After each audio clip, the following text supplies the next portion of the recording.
Hi, I'm so excited to be here. I'm Nikash from the Media and Data Science Research Lab in Adobe Noida. I'm thrilled to introduce the ideas of quantum computing to you. There are three topics that I want to cover in my talk. The first, how to describe the state of a quantum computer. The second, where a quantum computer derives its power from. And finally, how we manipulate the state of this quantum computer. It's going to be a lot of fun.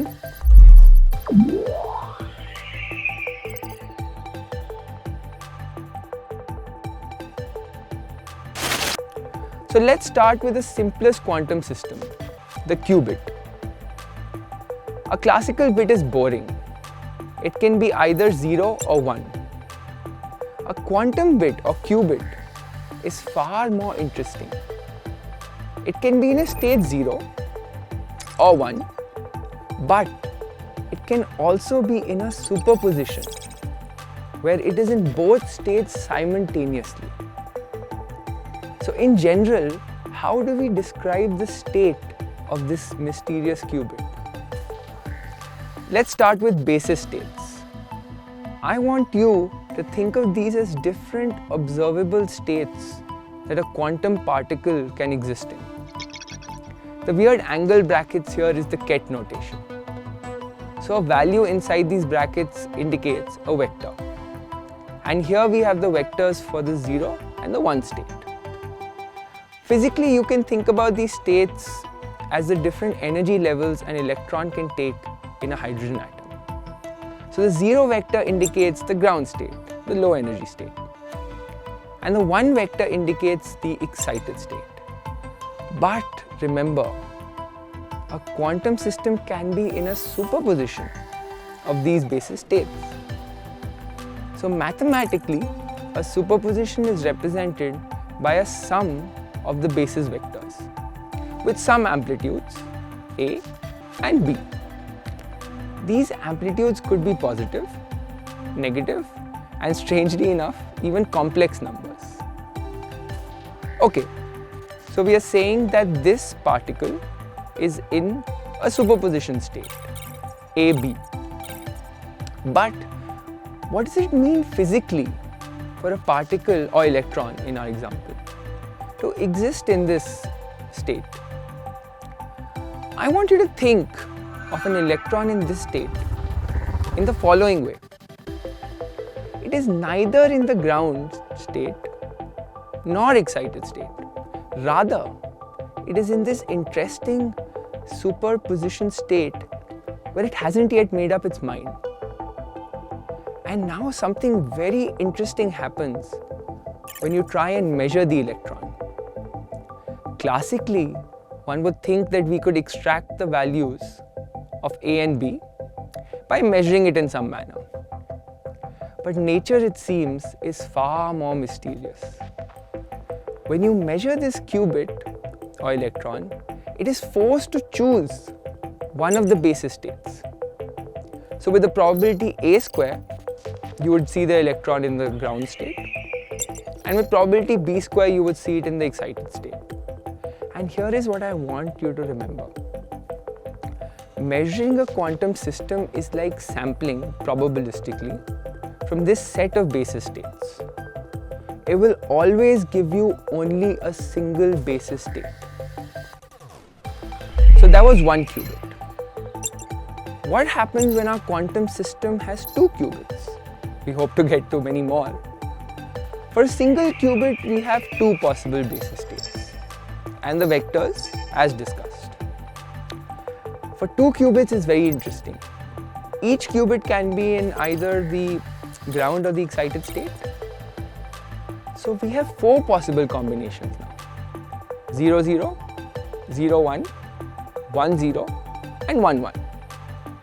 And because a quantum system of 2 qubits can be in a superposition of these 4 basis states, we need 4 numbers in our state vector to track the probabilities.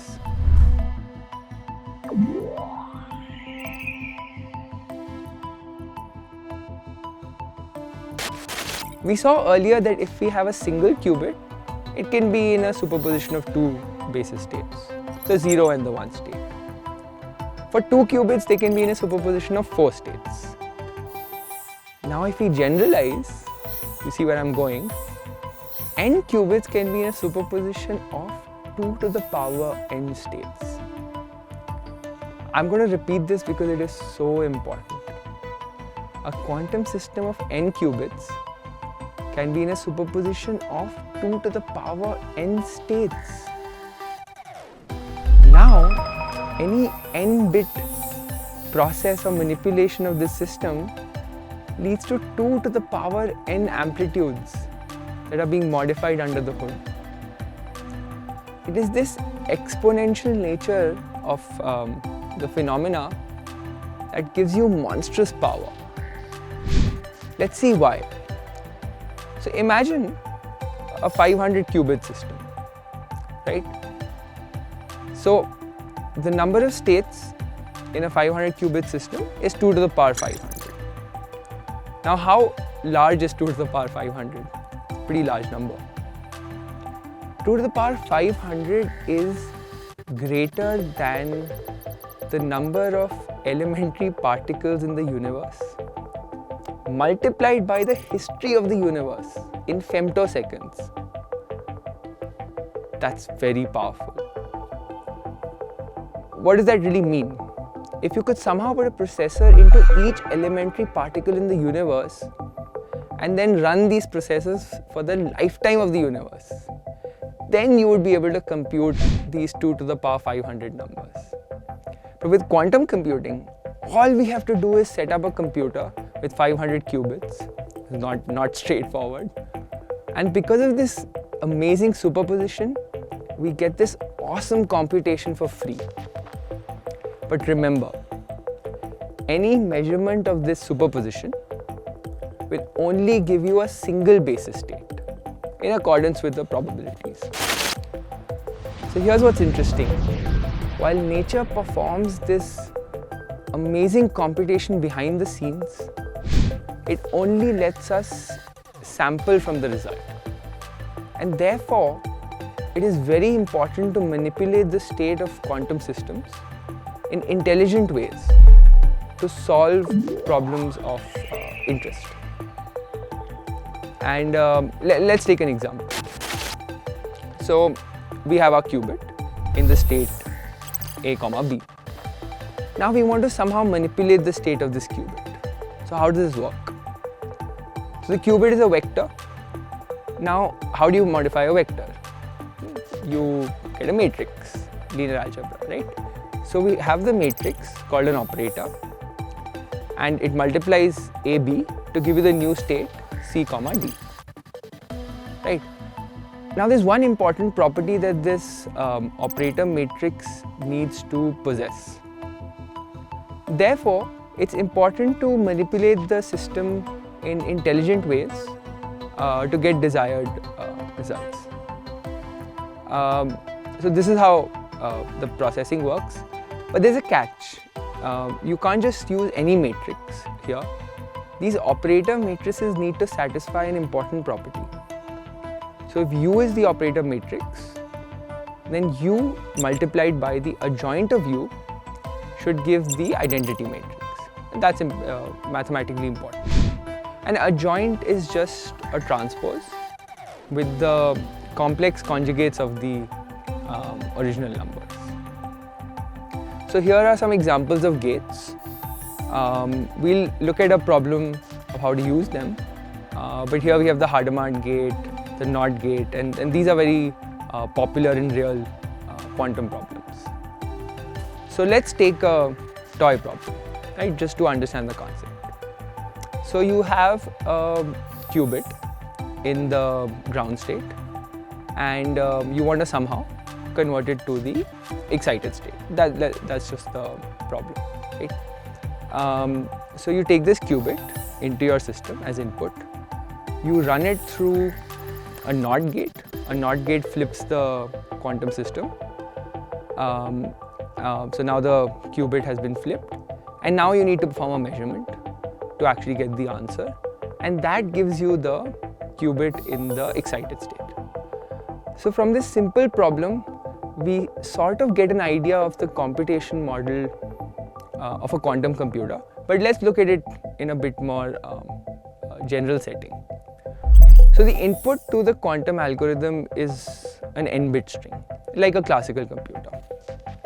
The algorithm then creates this exponential superposition of 2 to the power n states, which we discussed earlier.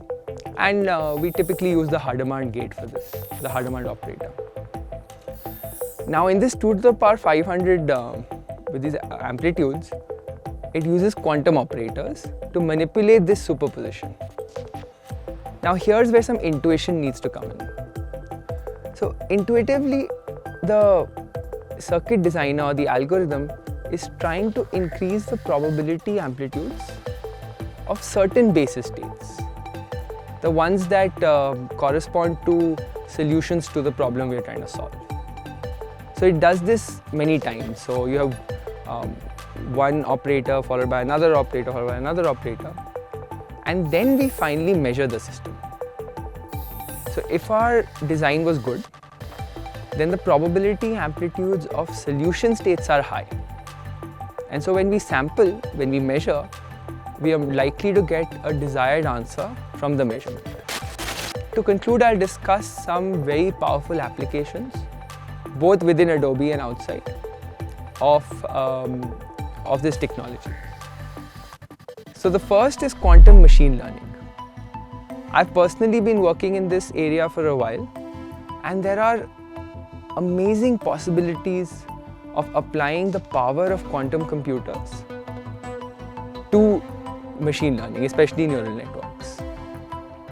The second is quantum cryptography, which deals with can quantum algorithms beat classical crypto systems, and if yes, how can we solve that?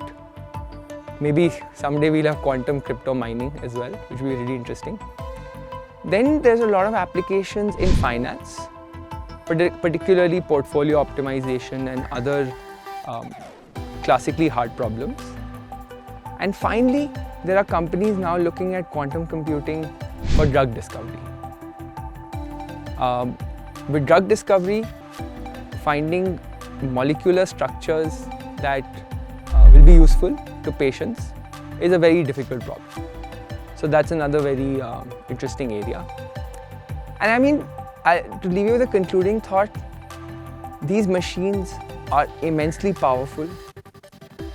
It's the age of the transistor all over again, and we have to broaden our minds to find areas where we can apply this, and the possibilities are limitless. Thank you so much. Have a great day ahead.